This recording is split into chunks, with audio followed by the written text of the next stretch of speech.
The last time anyone saw Dr. Teresa Sievers alive in public was at Southwest Florida International Airport. She was returning from a family vacation, while her husband and 2 daughters remained behind. However, she failed to show up at her medical office the next day.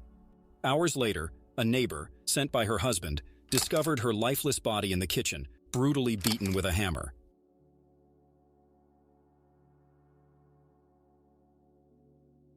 At first, investigators were perplexed. The house was undisturbed, and a safe containing over $40,000 remained untouched.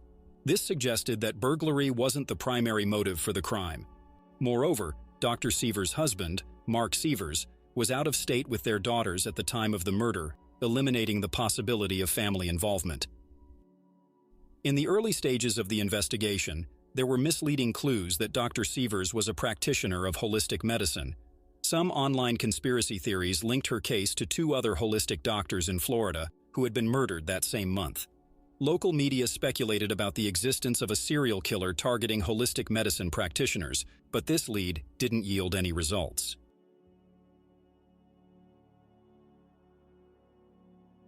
Two weeks into the investigation, a tip from Missouri led detectives to Curtis Wayne Wright, a career criminal with a lengthy criminal history, who had reportedly confessed to the crime. This development also led them to a second suspect, Jimmy Ray Rodgers, who had a similar criminal background.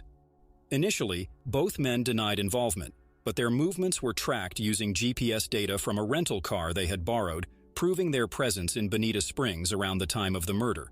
Surveillance footage from a Florida Walmart also showed them purchasing suspicious items, including black towels, black shoes, and a lock-picking kit. Detectives later interviewed Rodgers' girlfriend, who revealed that Rodgers had confessed the murder to her. She guided them to the location where Rodgers had discarded blood-stained clothing from the crime scene.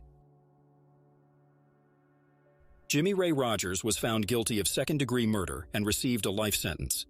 Curtis Wayne Wright pleaded guilty to second-degree murder and received a 25-year sentence, a reduced term because he cooperated in identifying the mastermind behind the massacre. According to Wright's testimony, Dr. Sievers' husband, Mark, had orchestrated the murder. Detectives were unsurprised when evidence began mounting against Mark Sievers, especially considering his emotional behavior during questioning. Mark allegedly recruited the 2 men due to marriage problems and fears of losing custody of his daughters. Prosecutors presented additional evidence during Mark Sievers' trial, including cell phone data that showed communication between Mark and Wright. Wright's phone was traced near the Sievers' home on the morning of the murder. Ultimately, the jury was convinced by the prosecution's account of events. After just 4 hours of deliberation, Mark Sievers was convicted of first-degree murder and conspiracy to commit murder. He received the death penalty on January 3, 2020.